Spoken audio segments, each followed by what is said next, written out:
तो दोस्तों यहाँ पे 3 कबूतर हैं। ये रोज़ आते हैं यहाँ पे दाना चुगते हैं और दाना चुग के अपने घर में चले जाते हैं। घर क्या, घोंसला वोंसला होगा इनका, वहाँ चले जाते हैं। और कोई रोज़ आता है इनके लिए यहाँ पे दाना डाल के चले जाता है।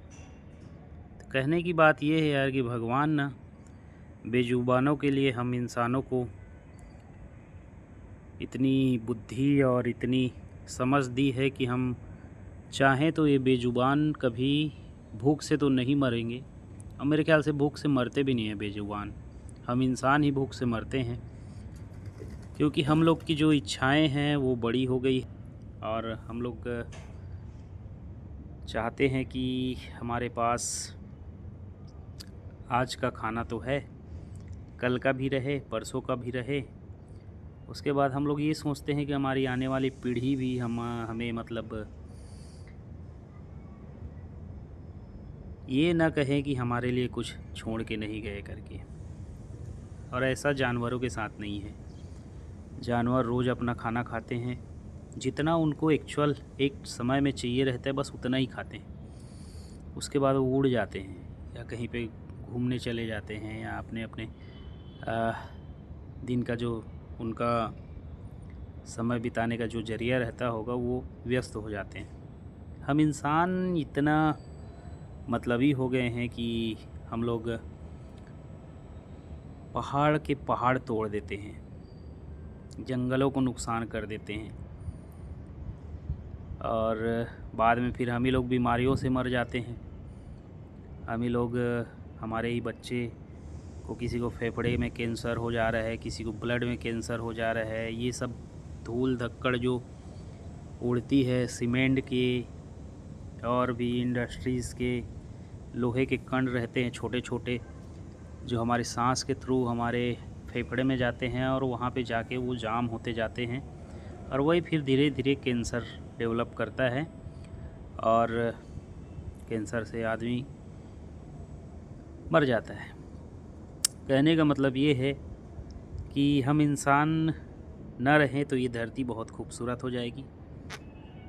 और मुझे ऐसा लगता है, पर्सनली ऐसा लगता है कि हम इंसानों ने पृथ्वी के साथ बहुत ज़्यादा धरती को बहुत नुकसान पहुंचाया है। हमने पेड़ों को नुकसान पहुंचाया है। पहले हवा साफ़ होती थी, बहुत प्यारा लगता था। अभी तो इतना धुंध है कि कुछ दिखता ही नहीं। देखो, मुझे यहाँ से कुछ दिखाई नहीं दे रहा है। उधर एक इंडस्ट्री है और इंडस्ट्री उधर है, तो वहाँ से निकलता है और धूल के कारण पूरा एक परत ऐसे, मतलब ये शहर का एरिया है, ये शहर है और ऊपर में जैसे बादल रहता है वैसे पूरा धुंध जमा रहता है। तो किसके लिए विकास किया जा रहा है समझ में आता नहीं है।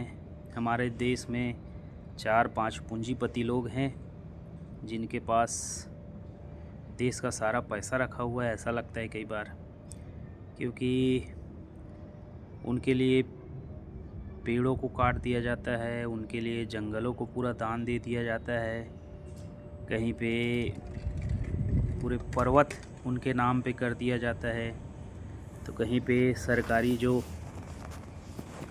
सरकार ने जो जनता के पैसों से खड़ा किया हुआ हमारे जो इंडस्ट्रीज़ है उनको दे दिया जाता है प्राइवेटाइजेशन के नाम पे, प्राइवेट करने के नाम पे।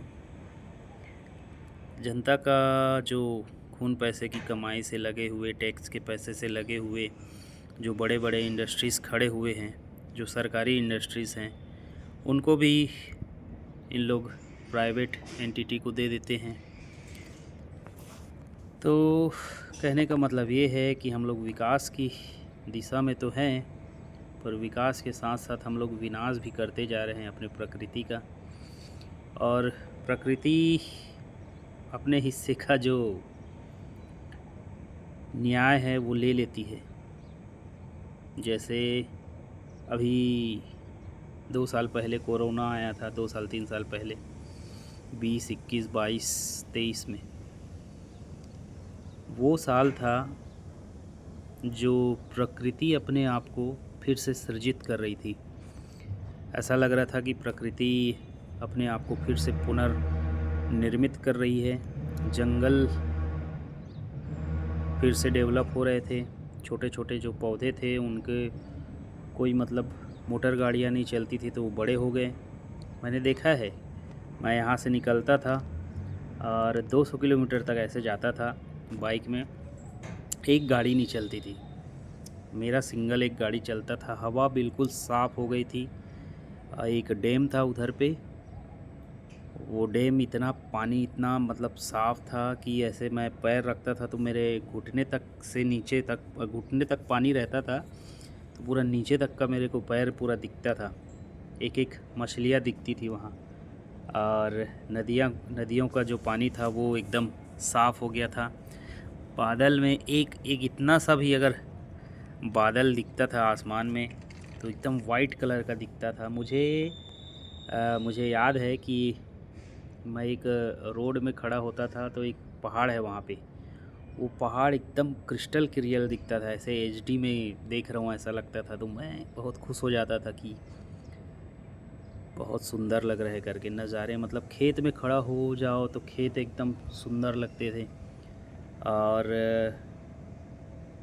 तो ये कोरोना काल में ऐसा हुआ था, इंसान सारे अंदर थे अपने अपने घरों के, जानवर सारे खुले में घूम रहे थे। उनको भी अच्छा लग रहा होगा कि कोई शोरगुल नहीं है। तो प्रकृति, कहने का मतलब ये है कि प्रकृति जब अपने आप में अपना नुकसान का भरपाई करने में लगती है तो धरती फिर से अपने आप को रिस्टोर करती है।